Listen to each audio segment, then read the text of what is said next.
Boa tarde, esta é a 15ª aula no regime de ensino remoto emergencial da disciplina História da Filosofia Contemporânea.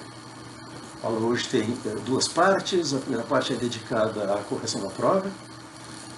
Isso é, eu vou apresentar, podemos chamar assim, o gabarito da prova, como idealmente cada questão deveria ser respondida.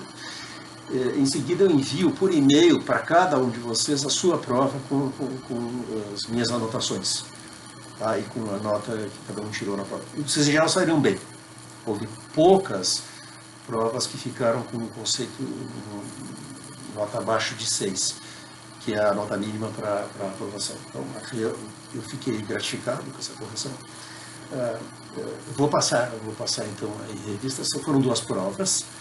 Uma prova à tarde, no horário da tarde, a partir da 1h30, e uma prova no horário da noite, a partir das 6h30. Tá? Então eu começo com as questões, em alguma medida se sobrepõem, mas eu vou passar cada prova de sua vez, por via das dúvidas, acho que ajuda a acompanhar a exposição. Então, começamos pela prova do turno da tarde, a prova da 1h30. A primeira questão, havia basicamente 4 autores dos quais nós tratamos nesse período, que são, seguindo a ordem cronológica de aparição de cada um. No cenário são Frege, Moore, Russell e Wittgenstein. A primeira questão, nas duas provas, é uma questão sobre Frege. A prova da tarde. Explique a afirmação de Frege: o conceito cavalo não é um conceito. Bom, essa frase de Frege tem tudo para escandalizar.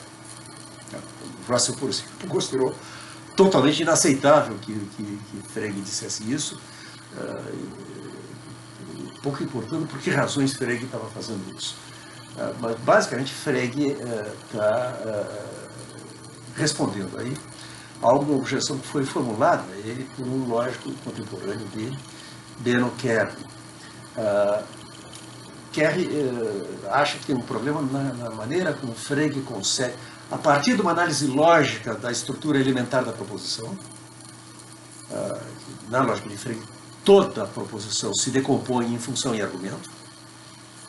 A noção clássica de um conceito, de uma relação, é substituída pela noção de uma função cujo valor é uma noção agora que Frege introduziu na lógica, um valor de verdade.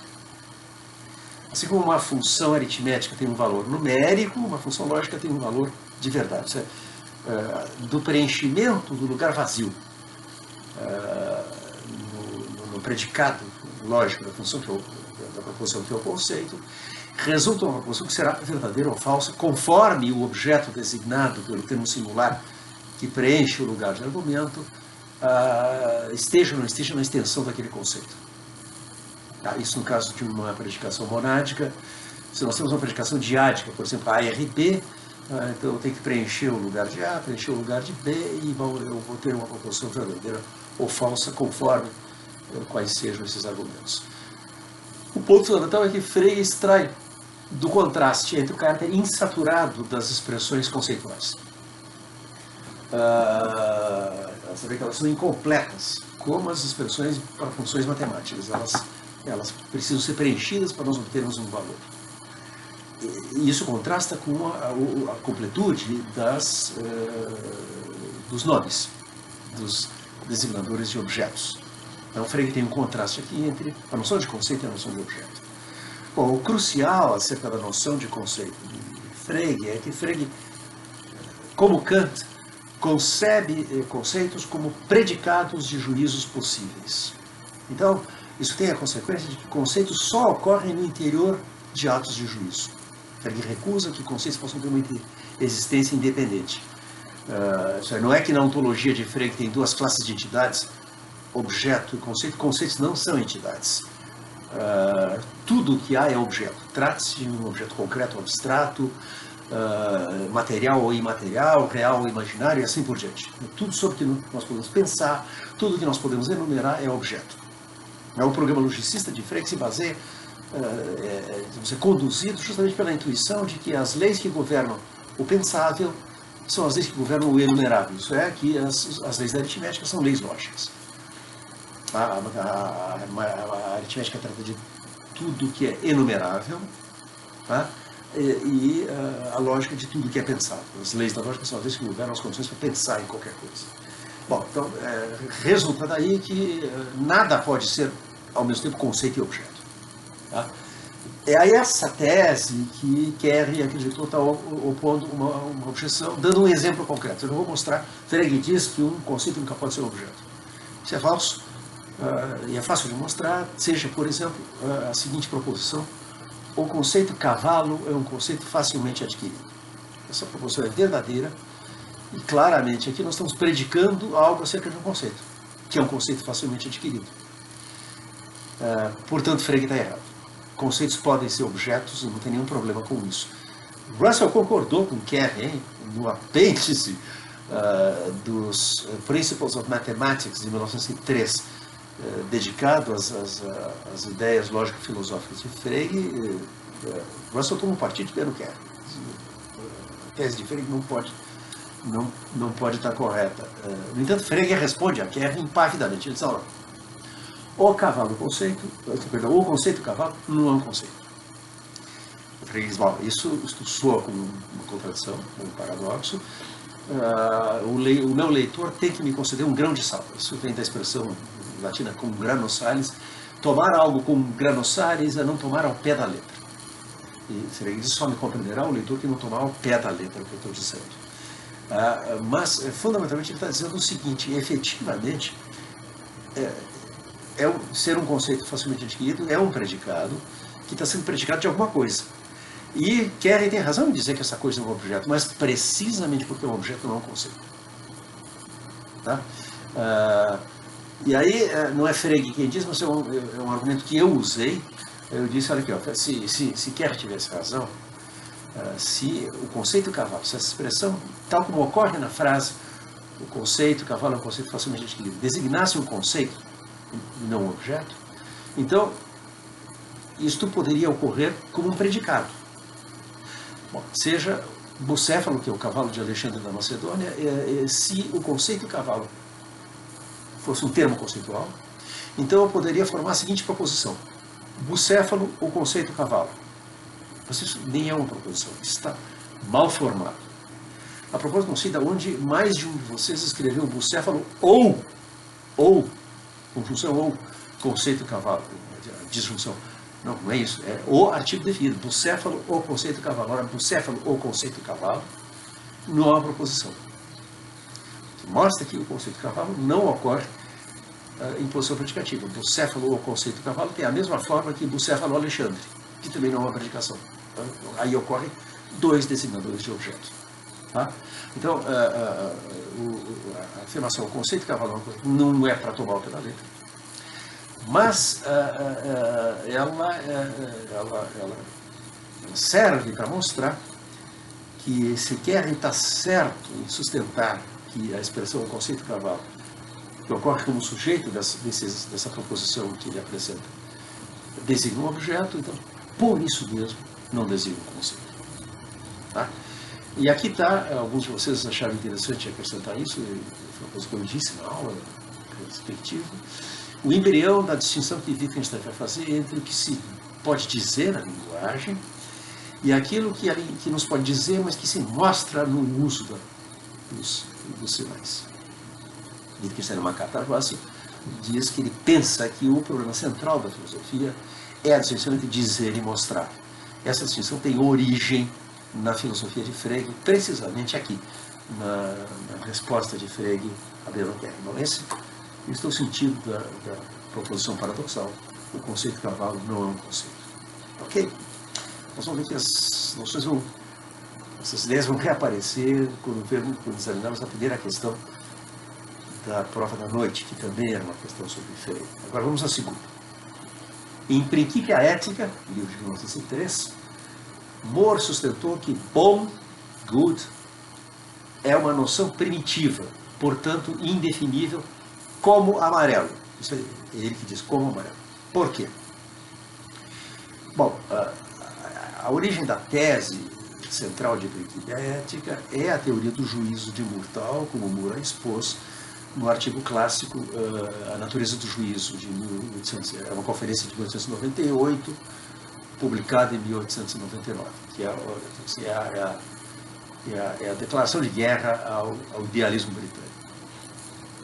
No caso que o Russell se refere a essa conferência de Moore, dizendo que foi no fim de 1898 que Moore e eu nos rebelamos contra Kant e Hegel.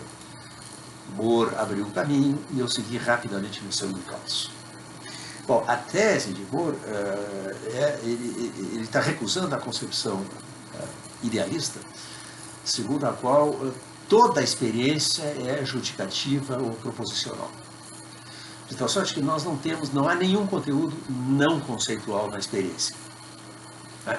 Tese que o filósofo britânico contemporâneo Michael Williams caricaturou, dizendo, bom, a tese idealista é que a experiência vem sempre legendada. Tem uma legenda embaixo dizendo o que tem ali. A isso o Moore opõe a ideia, não é que eu tenho primeiro juízos e eu chego à noção de objeto como aquilo sobre o que eu predico alguma coisa, a partir da decomposição da análise do juízo. Não. Todo juízo já pressupõe que eu tenha contato com objetos, com as entidades sobre as quais eu penso, e sob pena de regressão ao infinito, esse contato não é ele próprio judicativo. Se para eu julgar aqui P, vamos dizer uma proposição P0, para eu poder julgar, pensar que P0 é verdadeiro, eu precisasse saber que uma proposição P1, por sua vez, é verdadeira. Para compreender P1, eu precisaria saber que P2 é verdadeiro, e isso regrediria ao infinito. Mas Moore, não há regressão, porque todo juízo pressupõe um contato cognitivo que é direto, é imediato, e não é judicativo, não é proposicional, não é conceitual. É a espécie de conhecimento que Russell vai chamar, uma expressão que ele toma de empréstimo ao filósofo norte-americano William James, que por sua vez a tomou do filósofo britânico John Grote, conhecimento por contato, knowledge by acquaintance. Moore sustenta que a noção central da ética é uma noção assim primitiva, que portanto não se pode definir. E como é que ele procede à demonstração dessa tese? Bom, examinando, passando em revista uma ampla gama de tentativas filosóficas de definir o bem. E mostrando que essas tentativas são mal sucedidas. Como é que ele mostra isso? Bom, em cada caso, ele toma uma definição. Uma definição kantiana, bom, é aquilo que está conforme ao imperativo categórico. E mostra agora, é o chamado argumento da questão em aberto, que eu posso formular a seguinte dificuldade. Bom é aquilo que está conforme ao imperativo categórico. Okay, seja um x tal que x está conforme ao imperativo categórico. Faz sentido ainda perguntar se x é bom? Se faz, é porque não houve definição. E faz sentido. E isso agora vai se repetir. Eu tenho uma tese utilitarista que diz que bom é aquilo que maximiza a satisfação do maior número, ou qualquer coisa assim, e eu posso sempre perguntar, seja um x tal que x satisfaz essa definição, se isso é bom. A maior parte do livro é dedicada a esse trabalho destrutivo. Moore refuta uma por uma várias tentativas filosóficas de definir o bem. E aí no último capítulo do livro, o que Moore faz? Moore apresenta sem argumentar, e é crucial que seja sem argumentar. Tá? Por quê? Porque trata-se de apresentar alguma coisa que não é resultado de nenhum argumento, não é uma proposição, não se trata de conhecimento proposicional. O Moore vai sustentar que nós conhecemos o bem como conhecemos amarelo. Você não pode definir amarelo e explicar para um cego o que é amarelo. Amarelo é como o exemplo que por sua vez dá Russell, no prefácio dos Principles of Mathematics, o sabor de um abacaxi. Se uma pessoa não tem paladar, você não consegue explicar para ela em que consiste o sabor de um abacaxi. Eu ouvi que está indo nas investigações filosóficas e descreva o aroma do café. Tá? O que Moore faz no último capítulo é dizer o seguinte, aqui, todos nós conhecemos diretamente, não por conceitos, não através de definições, mas direto, por contato direto, o bem. E para mostrar isso, o que Moore faz, Moore dá duas famílias de exemplos de coisas que nós reconhecemos como intrinsecamente boas. E não porque uma definição estabeleça que elas são boas. Todo mundo sabe, ninguém duvida, que a apreciação da beleza na arte e na natureza, e a afeição pessoal na amizade, no amor, são coisas intrinsecamente boas. Então, o Moore espera que o seu leitor reconheça que ele já tem esse conhecimento por contato do bem. E que ele não precisa chegar lá através de uma definição. Tá? Então, o último capítulo de Princípio da Ética é a apresentação direta de são apenas dois exemplos. O Moore não está dizendo que essas são as únicas variedades de coisas intrinsecamente boas que existem, mas são coisas intrinsecamente boas, são coisas que nós reconhecemos como sendo intrinsecamente valiosas. Isso teve um imenso impacto na cultura britânica. Os escritores e artistas do grupo de Bloomsbury foram profundamente marcados por Principia Ética. O economista John Maynard Keynes, por exemplo, diz que quando eles leram a Principia Ética, eles pensaram que nada tão poderoso tinha aparecido em filosofia desde os diálogos de Platão. Virginia Woolf, a escritora, numa carta para sua irmã Vanessa Bell, diz: estou lendo Principia Ética de Moore. Sinto-me como uma formiguinha subindo a torre de uma imensa catedral. Essa era a ordem de impacto que Moore teve sobre essa geração. Os Keynes, o nosso lema era: o ideal é inefável, não se expressa em palavras, o ideal é inefável e Moore é seu profeta. Há um livro sobre Moore que é justamente Bloomsbury Prophet. O profeta de Bloomsbury era o bairro de Londres, o bairro, digamos, boêmio de Londres, onde esses artistas e escritores viviam, a maioria deles. Bom, então é isso. Moore sustenta que o dom é uma noção primitiva, porque as definições de bem propostas na filosofia são todas refutadas, e ao mesmo tempo Moore mostra que nós não precisamos de nenhuma definição, que nós sabemos reconhecer algo como intrinsecamente bom por contato, por exposição direta, assim como nós percebemos o amarelo no nosso campo visual. Tá? Então era isso aí o essencial da resposta à segunda pergunta. A terceira é uma pergunta sobre Russell. E é uma citação do artigo de 1910, Knowledge by Acquaintance and Knowledge by Description. O princípio epistemológico fundamental na análise de proposições contendo descrições é este: toda a proposição que compreendemos deve ser composta exclusivamente de constituintes dos quais temos conhecimento por contato, knowledge by acquaintance. A pergunta era: como Russell justifica esse princípio? Bom, em primeiro lugar, vamos entender o que está se tratando aqui. Está se tratando da análise de proposições contendo descrições. Isso é expressões em que ocorre um artigo definido. O tal e tal, ou a tal e tal. Né? O atual presidente da República do Brasil, a atual primeira-ministra da Alemanha, e assim por diante. Os exemplos de Russell lá: o atual rei da Espanha, o atual rei da França, a revolução da Terra em redor do Sol, a revolução do Sol em redor da Terra, etc. Bom, Russell diz que quando se analisa proposições contendo descrições, nós devemos... a análise chega até e termina no estágio em que nós temos apenas constituintes dos quais nós temos conhecimento por contato.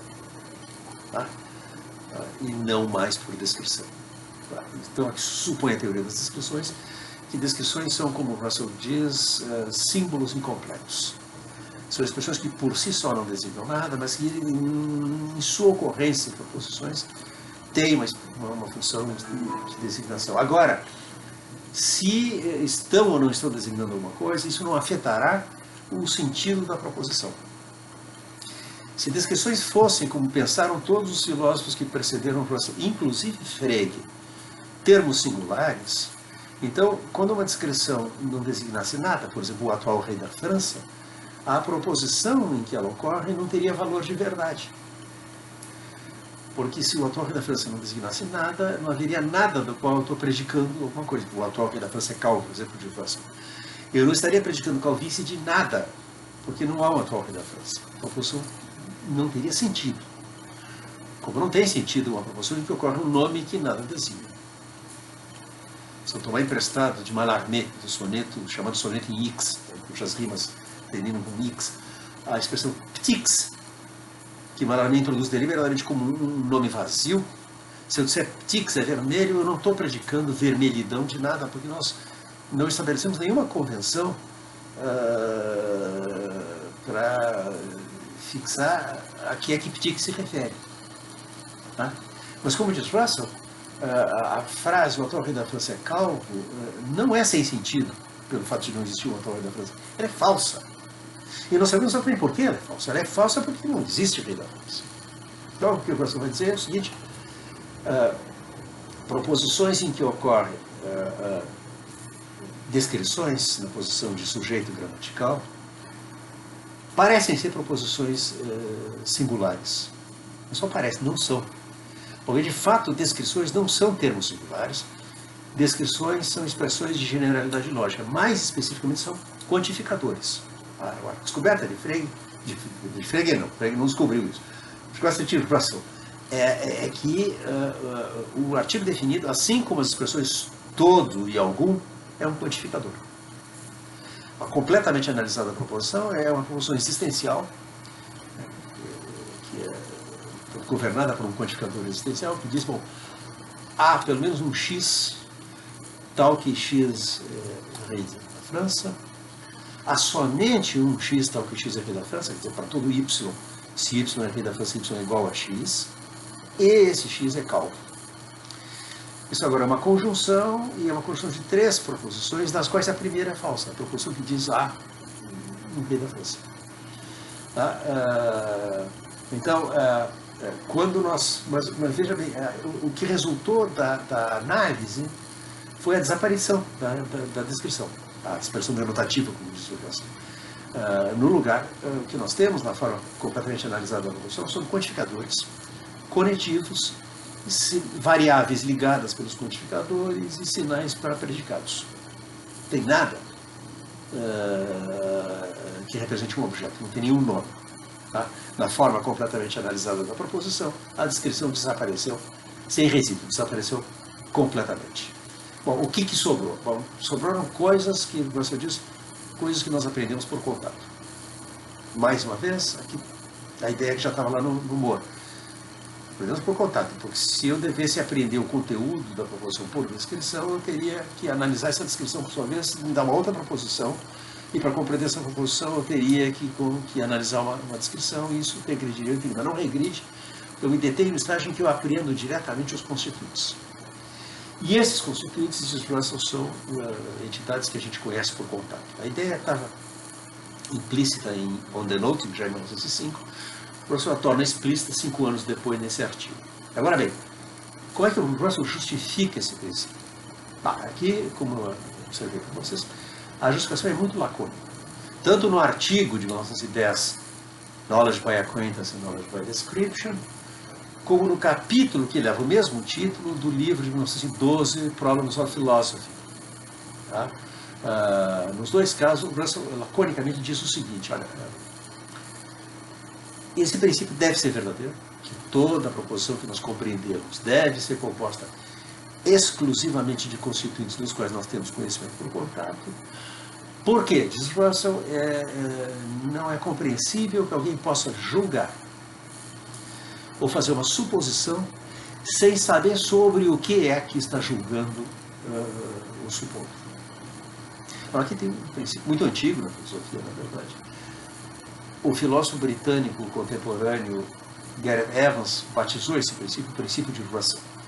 O princípio de Russell é o princípio que diz que para todo sujeito S e objeto O, se S julga, pensa acerca de O, então S sabe que é acerca de O que está pensando. Tá?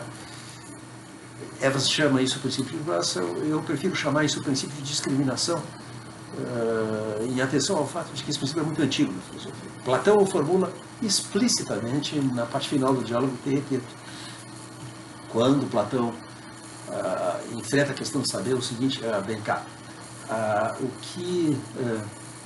que já foi provado com o argumento famoso, o argumento do júri do Teeteto, que nem todo juízo verdadeiro é conhecimento. Eu posso ter um juízo verdadeiro e mesmo assim não conhecer. Então, pergunta-se agora o que deve ser acrescentado ao juízo verdadeiro para que esse juízo seja conhecimento. E aí Platão considera várias possibilidades, e uma delas é a ideia de que, para que um juízo verdadeiro seja conhecimento, o sujeito que julga tem que saber sobre o que é que ele está julgando. Aí Platão diz que não pode. Por quê? Que o sujeito que julga sabe que é sobre esse objeto que está julgando e não sobre outro, é uma condição de qualquer juízo, seja verdadeiro ou falso. Portanto, não é nada que se possa acrescentar a um juízo verdadeiro para fazer dele conhecimento. Agora, como é que se conectam os dois princípios? Um parece uma trivialidade. Se alguém pensa sobre um objeto, sabe que é sobre esse objeto que está pensando e não sobre outro. E outro não tem nada de trivial à primeira vista, que toda proposição que nós compreendemos deve ser composta exclusivamente de constituintes dos quais nós temos conhecimento por contato. Bom, a meu ver, a ideia subjacente é uma ideia que foi articulada pela primeira vez na filosofia moderna por Kant, num argumento que Russell aprovava, e mesmo depois de ter rompido com o idealismo e com Kant, ele continua aprovando esse argumento.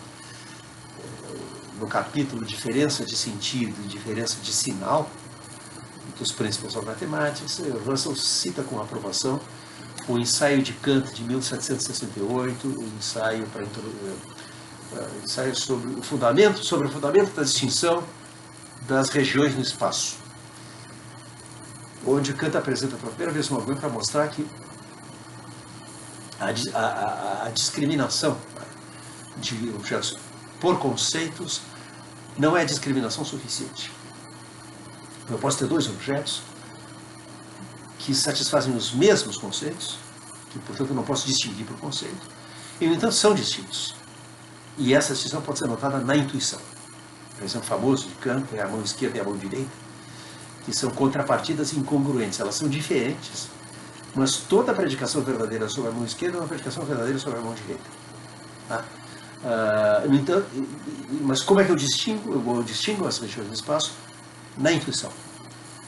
Kant é totalmente explícito quando ele retoma esse argumento na sua tese de doutorado, de 1770, sobre os princípios do mundo sensível e do mundo inteligível. Ele diz a distinção entre as contrapartidas incongruentes só pode ser notada na intuição e não por conceitos. Bom, a meu ver, o conhecimento que Kant chama de conhecimento por conceitos é o conhecimento por descrição. E o que o Russell tem em vista é a ideia de que a discriminação por descrição não é discriminação suficiente. Porque seja um objeto qualquer O, tal que O tem os predicados P1, P2, P3 até Pn, eu sempre posso imaginar que haja um outro objeto O', tal que O' satisfaz os predicados P1, P2, P3 até Pn. Portanto, a mesma descrição, ou conjunto de descrições, é verdadeira dos dois objetos. Como é que eu posso distinguir os dois? Qual dos dois X, tal que X é P1, P2, P3, a qual você está se referindo? E eu posso dizer a este. Quando o filósofo britânico Peter Strawson reformulou esse argumento kantiano, no primeiro capítulo do seu livro clássico de 1959, Individuals, ele introduziu um experimento imaginário que é a reduplicação em massa do universo. Consiste em imaginar o seguinte: para cada objeto existente nesta região do universo que nós nos encontramos, imagine que há um outro objeto, uma outra região do universo, que tem exatamente as mesmas propriedades. Toda a descrição que é verdadeira de um é verdadeira do outro. Como é que eu posso distinguir? A qual dos dois você está se referindo? Eu posso dizer a este. Strawson diz aqui nós colocamos o princípio da ideia de que espaço e tempo são formas da intuição. Eu localizo no contínuo espaço temporal os objetos. Então, a meu ver, o que Russell pensa é exatamente isso, que o conhecimento, por descrição, não é suficientemente discriminativo. Tá? Isso está sugerido no início do capítulo, quando ele diz, o que eu vou estudar aqui é o que eu sei de um objeto, quando eu sei que uma descrição é verdadeira sobre esse objeto, mas não sei ainda que objeto é esse. Dá o seguinte exemplo: eu sei que o candidato que tiver mais votos vai ser eleito, mas eu não sei quem é o candidato que tiver mais votos. O saber quem é aqui é conhecimento por contato e não conhecimento por descrição. Então, Russell justifica o princípio a partir dessa ideia fundamental. Então, quando eu analiso proposições em que ocorrem descrições definidas ou indefinidas, a descrição indefinida aqui tem um artigo indefinido, tal e tal. A descrição definida tem o artigo definido, o a. O que o Russell está sustentando é o seguinte: eu tenho que encontrar proposições cujos constituintes são todos conhecidos por contato, porque só isso, sob essa condição, eu tenho conhecimento discriminativo. Eu sei o que é sobre o que é que eu estou pensando ou julgando. Tá? Então, esse é o argumento reconstruído. A reconstrução eu fiz por minha conta e risco, mas ela tem base textual, tem amparo textual. Você começa dizendo: eu vou estudar o que é que nós sabemos sobre um objeto, quando sabemos que ele tem tais propriedades, mas não sabemos que objeto é esse. Então, fica claro que saber que, para Russell, coincide com conhecer por descrição. Então, saber que ou qual. Tá? E é isso que justifica o princípio, chamado princípio do conhecimento por contato, principle of acquaintance, que o Russell apresenta nesse capítulo, nesse artigo de 1910, né, Knowledge by Acquaintance and Knowledge by Description, e no capítulo que é baseado, é esse artigo retrabalhado, no capítulo que leva o mesmo título do livro de 1912, The Problems of Philosophy. Quarta e última questão da prova da tarde, em Sobre a Certeza, parágrafo 401, Wittgenstein escreve: eu quero dizer, proposições da forma de proposições empíricas, e não apenas proposições da lógica, formam a base de todo o operar com pensamentos, com linguagem. Explique essa frase. Bom, essa frase captura assim, a essência, o núcleo fundamental do que Wittgenstein está empenhado em demonstrar nesse livro. A saber, que não apenas não é verdade que, como ele sustentava no Tratados, ter uma proposição sentido não pode nunca depender de ser alguma outra proposição verdadeira. Mas, pelo contrário, mais das vezes, ter uma proposição sentido depende de que outras proposições sejam verdadeiras. Tema que emergiu pela primeira vez nas reflexões de Wittgenstein nos anos 29 e 30 sobre as operações de medida, de mensuração, que era um dos exemplos de incompatibilidades sintéticas. Né? Qualquer grau de um gradiente é incompatível com qualquer outro grau de um gradiente. Se eu digo que um homem tem 1,80 m de altura, isso implica diretamente que ele não tem 1,90 m. No entanto, este homem tem 1,80 m e este homem tem 1,90 m, não estão na relação de contradição. Uma não é a negação da outra, mas são incompatíveis. Wittgenstein está estudando essas incompatibilidades entre graus de um gradiente, já desde o artigo Some Remarks on Logical Form, que é o artigo em que ele anuncia, ao retornar à filosofia, por que ele voltou, o que não estava bem no tratado. Aí, o tema que emerge no livro que ele escreve entre 29 e 30, Observações Filosóficas, é que as atividades de mensuração pressupõem o emprego de instrumentos de medida. Ora, esses instrumentos têm que ter certas propriedades físicas que os tornam aptos a funcionarem como padrões de medida. Uma régua, por exemplo, que serve para medir o comprimento do corpo em centímetros, tem que ser um objeto rígido. Se as nossas regras fossem feitas de borracha e dilatassem e contraíssem o tempo todo, a proporção deste corpo tem 1 metro, não teria sentido. Na verdade, seria falsa. Ela não seria nem verdadeira nem falsa. Ela não poderia ter valor de verdade porque ela não teria sentido. É uma condição do sentido das proposições que se expressam atribuições de medida, que os instrumentos de medida têm um tamanho constante, que não se altera. Wittgenstein diz nas investigações, o procedimento de pesar pedaços de queijo numa balança perderia todo o propósito se esses pedaços de queijo alterassem o seu peso o tempo todo. No estudo dos predicados psicológicos, da filosofia da psicologia, de que se ocupa os parágrafos 243 e seguintes até o fim das investigações filosóficas, Wittgenstein nota como as condições de sentido de proposições que atribuem estados mentais, estados psicológicos, pressupõem certas regularidades empíricas que determinam os critérios de emprego desses predicados. Nós dizemos que uma pessoa está sentindo dor porque nós vemos ela está com dor de dente porque leva a mão ao rosto, porque suspira, porque geme. Gemer é um critério para a dor. Tá? Não é nem condição necessária, nem condição suficiente. Não é necessário que uma pessoa que está sentindo dor expresse a dor. Ela pode ser uma pessoa estoica que aguenta, que é calada. Também não é suficiente, porque eu posso gemer sem estar sentindo dor. É o que os atores fazem no palco. Mas, mesmo assim, eu sei a priori que gemer é, em princípio, salvo evidência contrária, uma evidência de que a pessoa tem dor. Ora, isso é um fato que seres humanos se comportam de uma certa maneira quando tem dor, é um fato empírico acerca da psicologia dos seres humanos, é um fato, como diz Wittgenstein, da história natural dos seres humanos. Então se torna um tema central da filosofia de Wittgenstein daí para frente, a ideia de que o sentido de uma proposição pressupõe a verdade de outras proposições. Uma ideia, como ele diz nas investigações, que parece abolir a lógica. Não abole, mas não abole porque a noção de lógica foi objeto de uma reconcepção da parte de Wittgenstein. Ele começa a falar, nos anos 30, em gramática. O que chama gramática é o que ele chamava de lógica, mas ampliada. Você tem agora não apenas a lógica formal de que se voltavam tratados, mas também uma lógica material. É em razão da matéria que as proposições isto é verde, isto é vermelho são incompatíveis.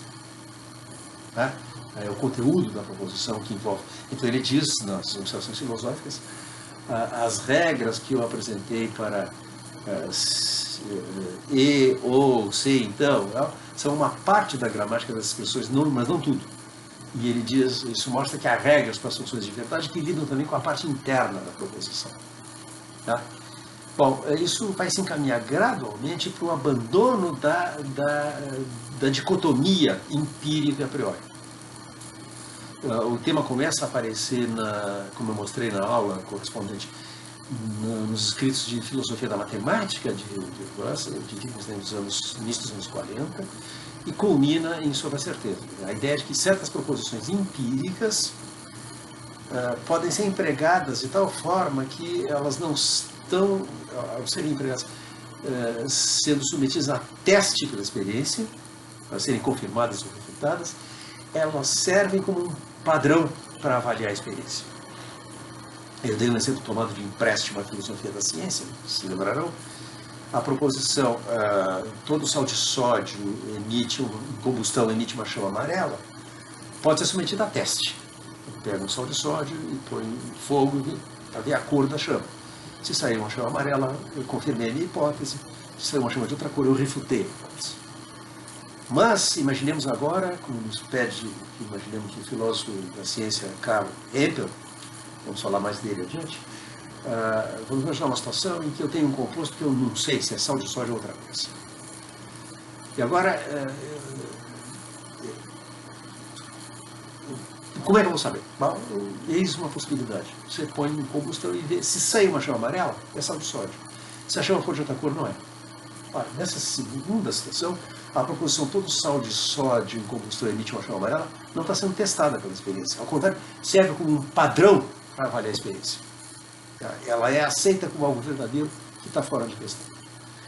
Daí a enorme importância que teve, aqui eu vou ter que resumir um pouco, porque poderíamos levar longe, para Wittgenstein, o procedimento de Moore, que nos seus escritos epistemológicos, a começar pela defesa do senso comum de 1925, se ocupou de inventariar, listar proposições empíricas sobre as quais nós não temos nenhuma dúvida, que são tão certas para nós quanto proposições da matemática. E é uma grande novidade que uma proposição empírica possa ser tão certa quanto uma proposição da matemática. Para mudar essas proposições como exemplos de coisas que nós sabemos que são verdadeiras. E Wittgenstein, aqui, essencialmente a crítica que ele faz a Moore sobre a certeza é, olha, Moore, não sei se ouviu cantar o galo, mas não sabe onde. Ele se equivoca pensando que esses são exemplos de proposições conhecidas. Moore está confundindo certeza com saber. São proposições que são certas para nós, mas eu não sei que nós sabemos que elas são verdadeiras. Se referindo à prova de um mundo exterior de Moore, aqui está uma mão humana, aqui está outra mão humana, logo existem pelo menos dois objetos no espaço fora de nós, logo existe um mundo exterior.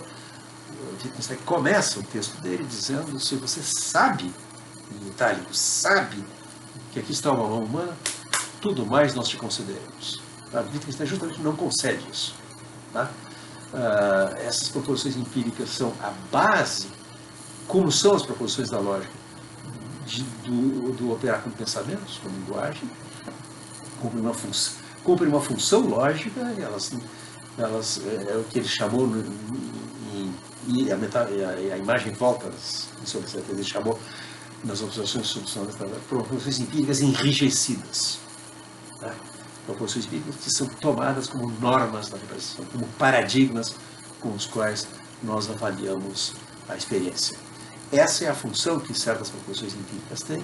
O mérito de Moore é ter atinado pelo fato de que proposições empíricas podem ter essa função, e o equívoco de Moore consistiu em pensar que isso significa que as proposições são exemplos de conhecimento, são paradigmas de conhecimento.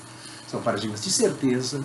Conhecimento e certeza são duas noções distintas, e o erro dele foi ter confundido as duas coisas. Bom, isto quanto à prova da tarde. Vamos à prova da noite agora. Primeira questão, uma questão acerca de Frege. Uma longa citação da carta a Anton Marti, de 29 de agosto de 1883. Frege diz aí: um conceito é insaturado, pois requer algo que lhe seja subsumido. Assim, não pode existir por si mesmo. Que o indivíduo cai sob um conceito é um conteúdo judicável. E aqui o conceito aparece como um predicado e é sempre predicativo. Neste caso, em que o sujeito é um indivíduo, a relação entre o sujeito e predicado não é uma terceira coisa acrescentada a ambos, mas pertence ao conteúdo do predicado. O da cópula pertence ao predicado. Assim é na lógica moderna, em contraste com a lógica aristotélica. E é isso que faz com que ele seja insaturado. Você diz assim, é vermelho. Bom, isso é incompleto, falta preencher o que nós estamos dizendo que é vermelho. E prossegue Frege: eu não creio que a formação de conceitos possa preceder o juízo, pois isso pressuporia a existência independente dos conceitos. Ao invés disso, concebam o conceito como algo que emerge da decomposição de um conteúdo judicado. Bom, essa passagem apresenta um aspecto central da noção fregeana de conceito e da relação entre conceitos e juízos, tal como Frege a concebe. A tarefa consiste em mostrar como Frege faz uso dessas ideias no seu tratamento da distinção entre conceito e objeto, assim, por exemplo, em sua resposta a Beno Kerry. Então, vocês veem que é praticamente a mesma questão que foi feita para a turma da tarde com outra roupagem. Né? O essencial da tese fregiana é o caráter insaturado dos conceitos, aquilo que o conceito tem em comum com uma função matemática, que ela é uma expressão incompleta que aguarda preenchimento. E a ideia, então, que nisso consiste o caráter predicativo dos conceitos. Conceitos são predicados de juízos, por isso só ocorrem no conteúdo de juízos, é algo que emerge da decomposição de um conteúdo judicado, ao contrário de objetos. E é por isso que conceitos não podem ser tratados como objetos, e esse é o núcleo da objeção, da resposta de Frege à objeção pretendida por Benoit. O resto eu já expliquei. Tentei que desenvolver esse ponto, mas eu expliquei na resposta, ao comentar a resposta para a questão da parte. Tá? Podemos abreviar essa exposição. Segunda questão, sobre Russell agora. Em On Denoting, Russell afirma que uma expressão denotativa, per se, não tem significado, pois em toda a proposição em que ocorre, a proposição expressa completamente não contém a expressão que foi decomposta. Essa afirmação implica uma tese sobre a natureza lógica das expressões denotativas que a distingue dos termos singulares. Explique essa tese. Bom, a tese é que expressões denotativas, todo homem, algum homem, um homem, o atual rei da França, o atual rei da Espanha, a revolução da Terra em torno do Sol, a revolução do Sol em torno da Terra, que essas expressões são todas expressões de generalidade lógica. São quantificadores. Frege já tinha reconhecido que todo e algum são quantificadores, agora nós dizemos o também é. Tá? E a análise lógica mostra isso. Por quê? Porque nós tomamos uma frase em que na posição do sujeito gramatical ocorre uma descrição, uma expressão denotativa, nós analisamos essa frase e na forma completamente analisada a expressão denotativa desaparece. Não há nada que sequer pareça ser um termo singular, um nome, o designador de um objeto. Tá? O que distingue fundamentalmente as expressões denotativas de termos singulares é o que distingue um quantificador de um nome. Tá? Essa é a tese fundamental de Russell, e é por isso que ele diz que expressões denotativas per se, por si próprias, não significam nada. Você pega a proposição, analisa completamente, cadê a expressão denotativa? Desapareceu. Se fosse um nome, não desaparecia. Tá? Se eu dissesse Russell foi um filósofo britânico, isso é uma proposição singular. Eu falo acerca de Russell, tem um nome próprio, e o nome próprio não é eliminável por análise. Mas toda expressão denotativa, portanto, toda descrição é eliminável por análise. E isso é o contraste fundamental entre expressões denotativas e termos singulares. Entrei em mais detalhes ao explicar a resposta à pergunta sobre o Russell da prova da tarde. Podemos ganhar tempo e passar para a terceira pergunta. No Tratatus Lógico-Filosóficos, Wittgenstein escreve a propósito das tabelas de verdade: é claro que ao complexo de sinais F e V, da tabela de verdade, né, não corresponde nenhum objeto ou complexo de objetos, como tampouco aos traços horizontais e verticais ou aos parênteses. Não há objetos lógicos. Tratatus 4.441. Explica essa afirmação. Bom, aqui se trata de entender para que é que Wittgenstein introduz as tabelas de verdade. Como eu mencionei para vocês, tabelas de verdade também foram empregadas por Emil Post. No mesmo ano da publicação do Tratatus, Post publicou um ensaio que apresenta pela primeira vez a prova da completude do cálculo proposicional de princípio matemática. E Post emprega aí tabelas de verdade. Agora, então foi um caso de invenção simultânea. Mas a função dessa invenção, nos dois casos, é completamente diferente. O uso que Post faz das tabelas de verdade é basicamente o uso que nós fazemos em lógica 1. Tabelas de verdade são um procedimento de decisão. Elas nos permitem calcular se uma proposição é uma contradição, ou uma tautologia, ou nenhuma coisa nem outra. Procedimento de decisão para o cálculo proposicional. Para Wittgenstein, a função das tabelas de verdade é uma função puramente filosófica. Se trata de mostrar que nada no conteúdo da proposição corresponde às constantes lógicas, isso é, os conetivos dos quantificadores. Ao contrário de Frege e de Russell, Wittgenstein pensa que não há objetos que correspondam aos conetivos e aos quantificadores. E ele diz, num outro momento do Tratatus, a minha ideia fundamental é que as constantes lógicas não representam nada, que a lógica dos fatos não se deixa representar. E essa tabela de verdade mostra isso completamente, porque eu caracterizo cada função de verdade. Por exemplo, eu tenho as funções de verdade binárias, duas proposições, P e Q. tem 4 combinações possíveis de valores de verdade. Ambos são verdadeiros, P é verdadeiro e Q é falso, P é falso, Q é verdadeiro, P e Q são ambos falsos. E agora, cada função de verdade vai ser uma coluna de V's e F's que corresponde a essas possibilidades. Por exemplo, se a minha coluna é verdadeiro, V, F, F, F, isso é a conjunção. Que é verdadeira só quando ambos são verdadeiros. A primeira linha é verdadeira. Se eu tenho em troca V, V, V, F, eu tenho a disjunção, que só é falsa quando ambos são falsos. Se eu tenho V, F, V, V, eu tenho a implicação, que só é falsa quando o antecedente é verdadeiro e o consequente falso. E assim por diante.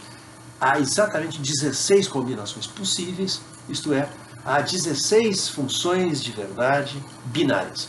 Funções de verdade de um conjunto de 2 proposições. As tabelas de verdade mostram isso. Wittgenstein então introduz uma notação para as funções de verdade em que ele não usa os conectivos nem os quantificadores. Ele escreve VFFF de P e Q. E isto é P e Q, conjunção.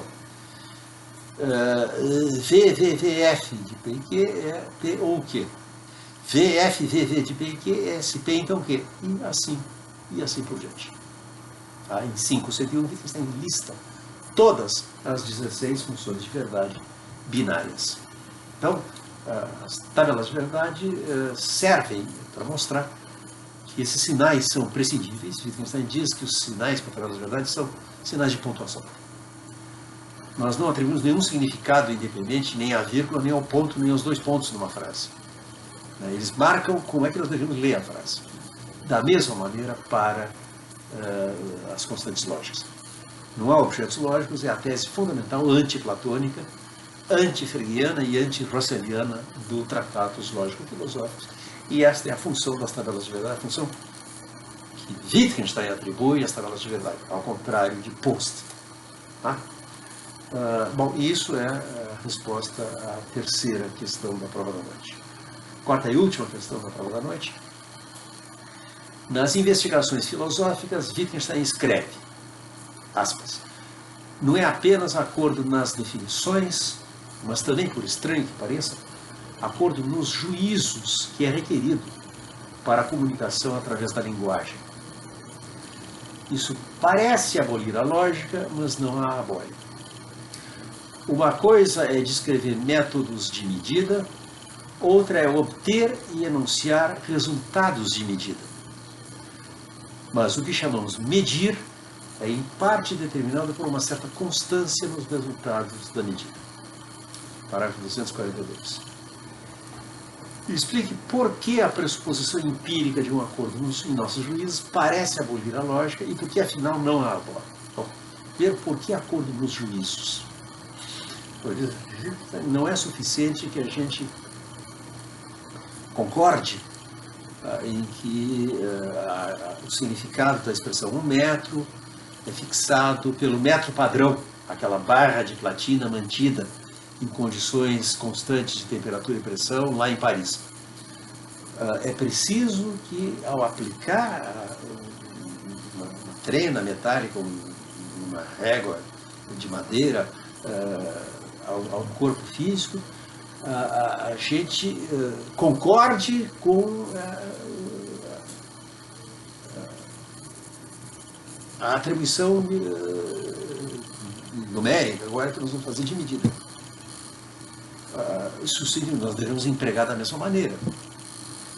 Imagine alguém que usasse a fita métrica assim, conta até 1 metro, aí conta para trás 50 centímetros, aí conta mais 1 metro, que vai equivaler a 1,50 do outro, e eles não vão concordar. Né? Um vai dizer tem 1,50 e o outro vai dizer tem 2.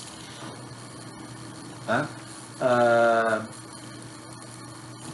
Nós precisamos estar de acordo nos nossos juízos para podermos nos compreender, para que possa haver comunicação através da linguagem, como ele diz. Tá? Nós devemos concordar se algo é vermelho, nós devemos poder concordar se alguém está sentindo dor e assim por diante. São fatos empíricos, são fatos acerca da história natural dos seres humanos, né? Diz Wittgenstein, Imagine se alguém reagisse ao gesto de apontar, olhando não na direção que vai do pulso para a ponta do dedo, mas ao contrário. Eu aponto e a pessoa olha para cá. E é um fato acerca da história natural dos seres humanos que nós olhamos na direção que vai do pulso para a ponta do dedo. Como eu mencionei na aula respectiva, é um fato acerca da história natural de cães e gatos, que quando a gente aponta, os cães olham para o objeto para o qual nós estamos apontando. Os gatos ficam olhando para a ponta do dedo. Gatos são menos inteligentes do que cães. Isso é um fato acerca da história natural de cães e gatos. Mas, diz Wittgenstein, uma coisa é escrever métodos de medida, a outra é obter e enunciar resultados de medida. Não é suficiente que a gente descreva um método de medida, não usa-se um método padrão, mas que a gente obtenha e enuncie resultados de medida e possa concordar sobre qual foi o resultado que foi obtido. Tá? Mas, e aqui está o crucial, ele diz assim, o que nós chamamos medir é em parte determinado, não inteiramente, mas em parte é determinado por uma certa constância nos resultados de medida. É preciso que operações repetidas de mensuração deem um resultado constante. Porque se não dão, desandou completamente o nosso sistema métrico. Tá? Bom, agora dizer isso parece abolir a lógica. Tá? Isso parece abolir a lógica. Por quê? Porque parece agora que você tornou a lógica algo empírico. Como ele escreve nas observações sobre os fundamentos da matemática, você parece estar dizendo que a lógica é parte da história natural dos seres humanos. E isso não se coaduna com a rigidez do deve lógico. Tá? E Wittgenstein diz que a lógica faça certas pressuposições. Isso não significa que a lógica se tornou alguma coisa de empírico, mas as pressuposições empíricas são condição para o sentido de proposições, que é aquilo que a lógica supõe, que nós tenhamos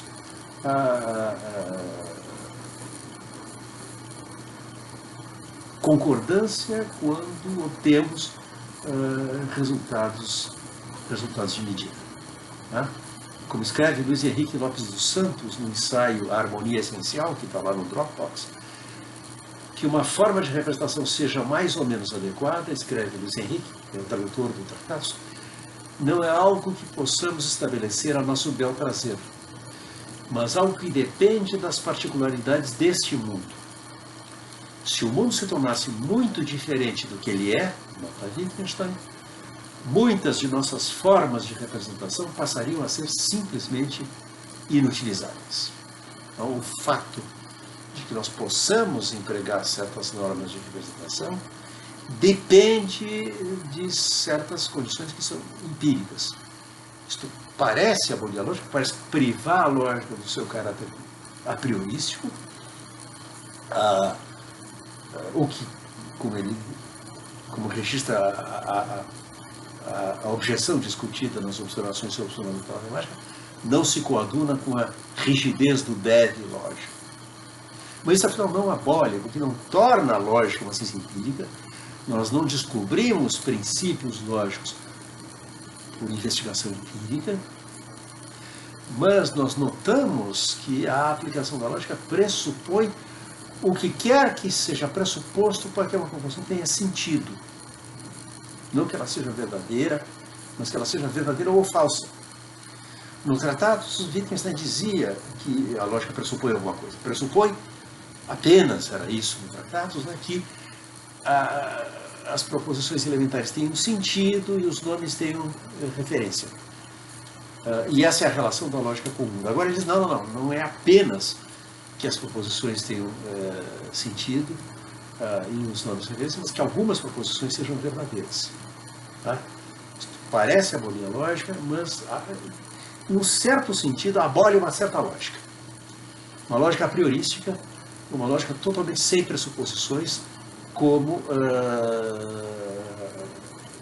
imaginada por Wittgenstein no Tratados. Essa lógica de pureza cristalina, como ele diz nas investigações filosóficas, isso de fato é abolido.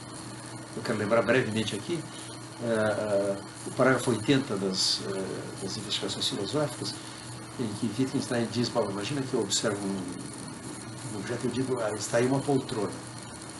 Aí, quando eu vou apanhar, desaparece. Mas, bom, então não era uma poltrona, foi uma ilusão. Mas daqui a pouco aparece de novo. Então era uma poltrona, afinal. O desaparecimento é que foi uma ilusão. Mas daqui a pouco desaparece outra vez e volta e vai. E agora? Você está equipado com regras que digam se deve se chamar a isso uma poltrona? A resposta é não. Esse caso não foi previsto. Nós supunhamos certas regularidades empíricas que estão sendo violadas nessa situação. O mesmo vale para os exemplos de Austin, que Warren Goldfarb, no brilhante ensaio Wittgenstein and the Fixity of Meaning, aproxima de Wittgenstein. Em The Meaning of a Word, de 1939, Austin diz, suponhamos que eu vivo em paz e harmonia com um gato durante 4 anos, e um dia, do nada, ele profere uma oração filípica. E agora o que eu vou dizer? O filósofo diz, ou é um gato ou não é um gato, terço ou não é um gato. Mas eu não posso dizer nenhuma das duas coisas. Eu não posso dizer é um gato de algo que profere uma oração filípica. Mas também não posso dizer não é um gato de algo que vive e se comporta como esse indivíduo viveu e se comportou durante todos esses anos. A linguagem ordinária entra em colapso em casos extraordinários. Mesma coisa, o exemplo depois, em 1942, em Modern Minds, eu identifico um pássaro como um pintacilgo, usando critérios de identificação como o formato do bico, a cor da plumagem, da cabeça, o desenho do olho, sei lá. Bom, identifiquei, é um pintacilgo, muito bem, mas que tal se agora, subitamente, ele faz alguma coisa totalmente inesperada? Explode, diz Austin, ou começa a citar Virginia Woolf. E o que eu vou dizer agora? Eu não sei o que dizer. Faltam-nos palavras para descrever uma situação dessa. Todos os 3 exemplos mostram a mesma coisa. Você supõe irregularidades empíricas da experiência como condição para as proposições terem sentido. Com uma lógica, ao abordar uma proposição, aborda com uma proposição que tem sentido. O que quer que seja uma pressuposição de uma proposição que tem sentido, é uma pressuposição que a lógica faz. Isso não abole a lógica, não priva a lógica do seu caráter a priori, mas mostra que as relações entre o empírico e o a priori